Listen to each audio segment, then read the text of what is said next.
Mythes et complots avec Christian Page. Christian Page est avec nous. Cette chronique-là, Mythes et complots. Je sais plus.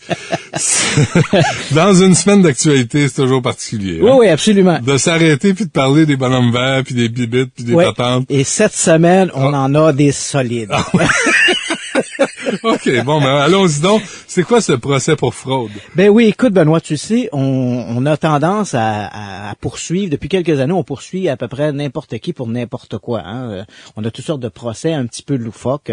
Des gens, par exemple, qui poursuivent des géants de l'alimentation rapide parce qu'ils savaient pas que manger des hamburgers et des patates frites tous les jours, ça faisait grossir, et ce genre de trucs. Mais écoute, là, je pense qu'on a atteint le summum. Écoute, bon? Notre histoire se passe à Pitești, c'est une ville qui est à peu près à 120 km au nord-ouest de Bucarest, en Roumanie. Et notre histoire met en vedette un avocat de 34 ans, Madalin Țiculescu, lequel a intenté, croyez-le ou non, une poursuite contre un évêque orthodoxe et 4 prêtres pour une histoire qui, comme tu vas le voir, sent plutôt mauvais. D'abord, disons qu'il y a quelques semaines, Maître Țiculescu a confié à un prêtre qu'il était persuadé que sa maison était hantée ou habité par des démons qui se manifestaient à lui par des apparitions fugaces, soit d'animaux mystérieux dans son appartement, là, ou encore de créatures grimaçantes. Et ces créatures, ces démons, se livreraient à certaines espiègleries, si je peux dire, dont allumer, éteindre les lumières, changer de canaux à la télévision. Je sais pas si tu as été en Roumanie, mais comme ils ont 4 canaux, tu as vite fait le tour. Mais disons que l'espièglerie la plus déplaisante, c'est que ces esprits, ces fantômes, auraient tendance à avoir des flatulences. Des flatulences tout à fait épouvantables et nauséabondes, tant et si bien que M. Țiculescu, là, après plusieurs semaines de tentatives pour exorciser lui-même les démons, et probablement après avoir épuisé tout le stock de Febreze du dépanneur local, a décidé de se tourner vers l'église pour trouver une solution. Bon, évidemment... Aux pètes de fantômes. Aux pètes de fantômes, aux pètes de démons. Aux pètes de démons. Parce que ça pue. Ça pue en tabac. Je sais pas si t'en as déjà senti. Mais écoute, une fois, dans un party de bin, là... Le diable est apparu parmi nous. Je me suis signé 3 ou 4 fois, puis il sort de ce corps, Satan. Essayons d'imaginer la situation, Benoît. Mais ça, tu t'en vas voir Monseigneur Turcotte, tu dis, écoute, il y a des fantômes qui pètent chez nous, tu sais. Mais pètent du diable. Oui, mais écoute, en Roumanie, on prend la chose très au sérieux. Tant si bien que l'affaire est montée au plus haut sommet du diocèse. Et là, l'évêque Constantin Argatu a chargé 4 prêtres exorcistes à se rendre chez Maître Țiculescu pour le débarrasser de ces démons. Fait que là, donc, les prêtres sont arrivés sur place, on fait un rituel de libération, on saupoudré l'appartement avec un peu d'eau bénite, sans doute mélangée avec des huiles essentielles. Et puis, ils sont repartis. Mais voilà le problème, c'est que l'appartement de Maître Țiculescu sent encore le diable.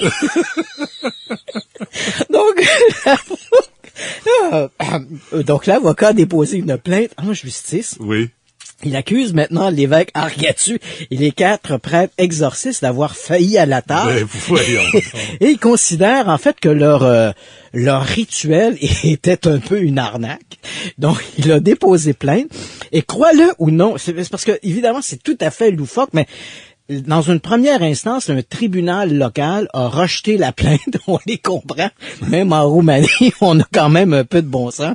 Donc, on a rejeté la plainte en première instance, mais l'avocat en question a poussé plus loin. Il a déposé la plainte devant le tribunal supérieur, la Cour suprême de Roumanie, qui une deuxième fois a rejeté la plainte en question, la considérant comme non avenue. Mais Maître Țiculescu n'entend pas à s'arrêter là. Il a décidé, et c'est ce qu'il a fait savoir cette semaine, il allait porter la plainte devant le tribunal européen des droits de l'homme parce qu'il se sent lésé et que son appartement sent toujours les œufs pourris. Et s'il avait appelé un dératiseur, quelqu'un pour Vérifiez s'il y a des rats morts dans les murs, par exemple. Oui, Il paraît que ça pue beaucoup, oui, ça. mais les rats morts n'expliqueraient pas pourquoi la télévision change de poste. Peut-être que s'il appelait un électricien, il l'apprendrait. Ça pourrait être une combinaison de plusieurs facteurs. Au lieu d'appeler des prêtres pour un exorcisme. Je me suis posé également cette question, Benoît. Et ça pourrait juste, il pourrait juste offrir des pattes de sœur ou des pattes de démon, comme me dit Larry. Oui, absolument. En tout cas, bonne chance, monsieur. Suivons ça aux droits de l'homme, hein. On va voir ce qui va en ressortir. Ouais. Et là-dedans, les démons, est-ce qu'ils ont été consultés? Non, pas du tout. Est-ce qu'ils vont être appelés comme témoins? J'en ai aucune idée. Je le sais, c'est toujours à moitié ton affaire. Oui, je me demande un peu, est-ce que le tribunal de la haie devrait éventuellement se pencher sur l'affaire? Oui. Crime contre l'humanité. Oui, voilà. Bon. Quelle nouvelle, vraiment.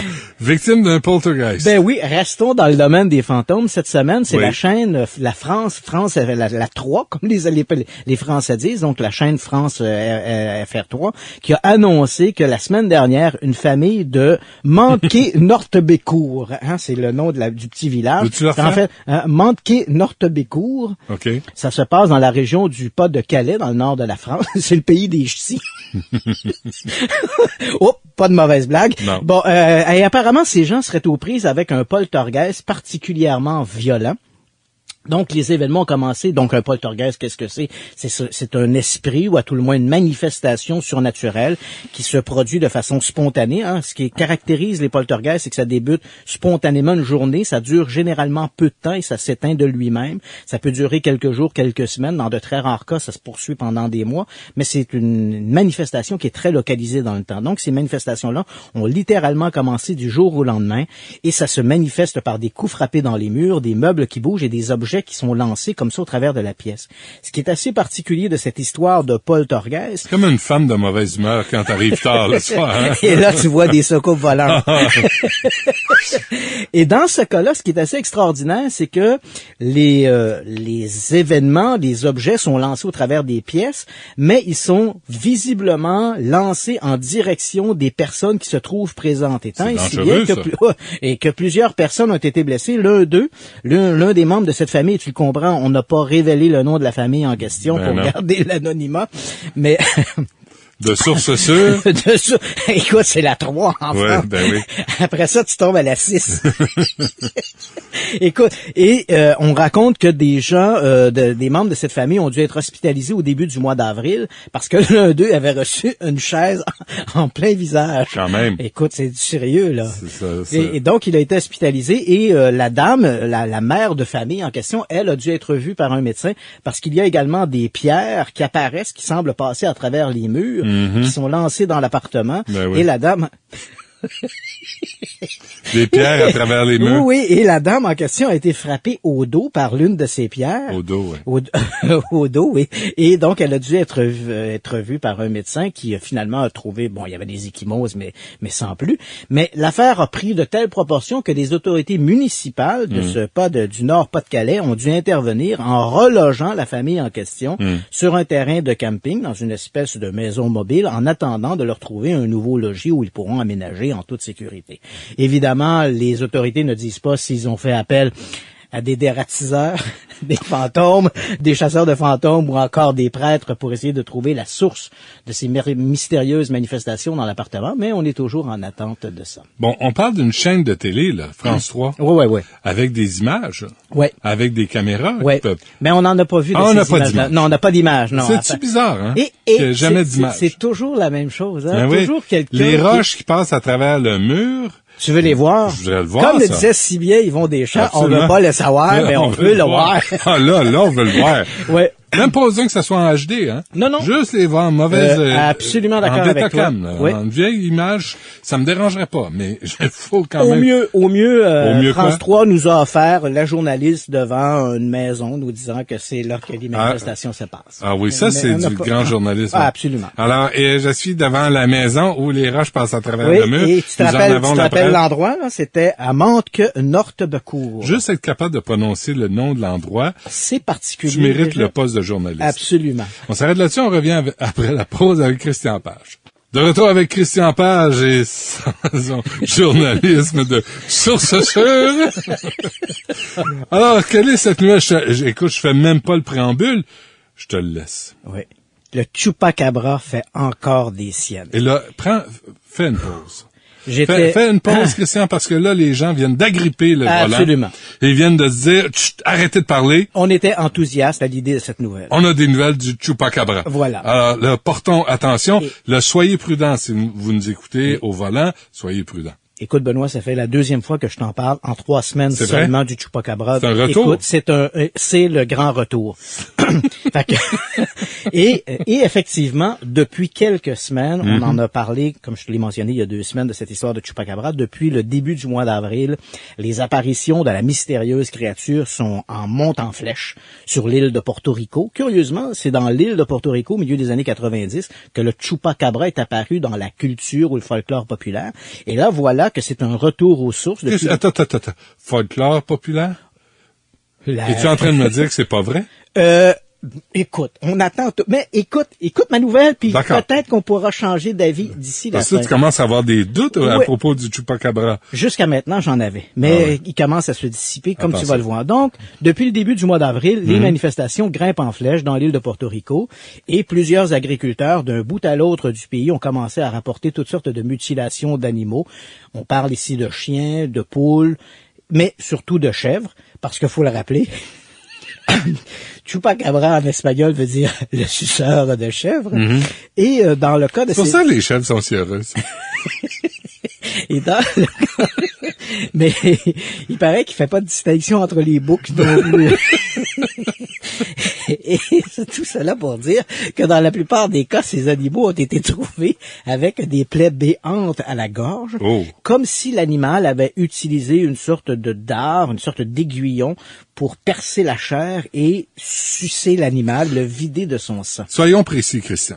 Quand quand la proie du Chupacabra s'apprête à être attaquée, elle entend quoi? C'est ça, là. Et déjà là, ça nous met la puce à l'oreille. Moi, je grimpe au grenier, là, je me cache. Sinon, le Chupacabra au nez. Et là, donc, on a retrouvé de ces animaux exsangués, percés comme ça, et là, ça se multiplie à travers le pays, et la dernière apparition en lice pourrait peut-être nous révéler des informations inattendues sur le Chupacabra.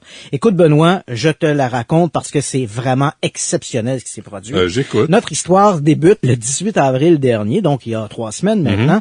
Donc, un éleveur de Guyana, c'est une province dans le sud de l'île de Porto Rico, et ce soir-là, donc, notre bonhomme se promène autour de... Bon, c'est un éleveur, un agriculteur, il a des champs, des terres arables, et bien sûr, il élève des animaux. Et ce soir-là, il constate que ces animaux sont plutôt nerveux. Alors, il se promène avec sa lampe de poche et entre dans une étable. Et là, il constate que la cage en bois dans laquelle était placée l'une de ses chèvres a été ouverte. Et là, regardant dans le faisceau de sa lampe torche, il voit la fameuse chèvre couchée sur le flanc, un trou béant à la gorge, qui s'écoule du sang. Alors qu'il est à regarder cette proie, et c'est la victime, hein, c'est quand même une perte d'un investissement, sa chèvre, hein, bon. Et là, soudain, il entend... Oh non. Il tourne sa lampe torche et dans le coin de la grange, qu'est-ce qu'il voit? Une curieuse créature qui fait à peu près 1,50 m de haut, les yeux brillants, une sorte de gargouille qui s'enfuit à toute vitesse, se sachant visiblement découverte, en laissant échapper un... Oh non! Et la créature s'enfuit, passe devant notre homme en courant à la fois sur 2 ou 4 pattes. L'homme se lance, n'écoutant que son courage. Il se lance à la poursuite de la créature, mais voilà, la ferme de notre bonhomme en question se trouve entourée de hautes clôtures qui font 2,50 m de haut et qui sont terminées par d'importants barbelés. Alors notre homme croit que la créature, le Chupacabra, à n'en pas douter, est pris au piège. Lorsque la créature arrive au pied de la clôture en question, elle s'arrête net. Notre homme se prépare à lui mettre le grappin dessus lorsque la créature fait un bond de 2 mètres et saute par-dessus la clôture. Et t'as compris? La clôture mesure 2,50 m et la créature a fait un bond de 2 mètres. Il manquait un petit 50 cm. Tant et si bien que notre chupacabra s'est écorché la peau des fesses dans le barbelé. Ah non. Oh oui. Donc, il est agressif, mais pas très intelligent de toutes les Non, façons. et visiblement, il surestime ses sauts en hauteur. Oui, donc, la créature s'est écorché la peau des fesses dans les barbelés, a culbuté de l'autre côté avant de s'enfuir dans la forêt. L'histoire, évidemment, s'est répandue comme une traînée de poudre dans le village et on apprend que des enquêteurs du gouvernement se sont rendus sur place et auraient apparemment récupéré des poils et des tissus biologiques dans les barbelés en question, lesquels ont été envoyés à des laboratoires de l'île de Porto Rico pour des analyses ADN. Donc, d'ici quelques semaines, parce que jusqu'à maintenant, on avait accusé Chupacabra d'être n'importe quoi. Oui. Des sortes de chiens mutants, des babouins qui feraient partie de la faune locale de l'île de Porto Rico. Même certains ont même refusé d'y croire. Croyant qu'il pouvait s'agir de mythes, mais là voilà, on a des tissus biologiques et des poils à analyser et on attend donc les résultats ADN pour pouvoir déterminer quelle est la véritable nature peut-être de ce Chupacabra. Et on aura peut-être la preuve. Définitivement. Chupacabra. Absolument, définitivement. Parfait. Et écoute, tu t'assures de... même si c'est pas un mercredi, dès que tu as la nouvelle... J'interviens en ondes et on raconte ça. Ah oui, on arrête tout puis on passe ça. Écoute, Benoît, on a parlé beaucoup des ovnis ces dernières semaines et voilà, maintenant on le sait, je suis intervenu à plusieurs reprises pour dire le gouvernement britannique a ouvert ses dossiers sur les ovnis, ça a été le gouvernement australien, le gouvernement français, et là voilà que c'est le gouvernement brésilien qui a décidé cette semaine d'ouvrir ses fameux dossiers sur les ovnis. Ici, il y a quand même quelque chose d'assez particulier. Le gouvernement brésilien, depuis quelque temps, avait fait preuve d'un certain assouplissement par rapport à la question des ovnis. Il avait même entrepris de travailler en partenariat avec des ufologues du pays, donc partageant avec eux de l'information et même travaillant avec eux lorsqu'il s'agissait d'enquêter sur des observations importantes. Mais jusqu'à maintenant, quand même, les autorités avaient gardé c'était garder une petite gêne par rapport à leur dossier. Et là, voilà que cette semaine, ils annoncent qu'ils vont ouvrir leur dossier non seulement aux ufologues du pays, mais également à n'importe qui pourrait pouvoir consulter via un site Internet les fameux dossiers en question. Et déjà, dans les documents qu'on a rendus publics, une histoire a particulièrement retenu l'attention des médias brésiliens. Et cette histoire-là s'appelle l'opération Soucoupe. C'est une histoire qu'on ne connaissait pas du tout, qui avait été placée là, sous l'égide du secret confidentiel de l'État. Et voilà qu'on apprend que cette opération Soucoupe s'est déroulée à la fin de 1977 et 1978 et elle concernait un incident au cours duquel un ovni aurait apparemment craché, se serait écrasé dans une baie dans le sud du pays et au moment de tomber à la mer, l'objet aurait émis une sorte d'éclat de lumière qui aurait brûlé des gens qui se trouvaient autour sur la plage et qui auraient été témoins de la chose. On raconte qu'une quarantaine de personnes auraient été brûlées ou blessées ou en tout cas rendues inconfortables par le crash de cet ovni. Les autorités militaires auraient intervenu. Plusieurs d'entre eux auraient dû être traités à l'hôpital. Et on raconte que même deux de ces témoins-là seraient décédés suite à cet incident-là, incluant les ovnis. Tu l'as compris, à cause du côté dramatique de l'événement, les autorités avaient mis un peu un bâillon sur cette histoire qui était demeurée tout à fait confidentielle dans les archives du gouvernement brésilien. Et puis voilà, avec l'ouverture de ces dossiers, on apprend maintenant pour la première fois cette histoire de crash d'ovni qui se serait produit dans le sud du pays.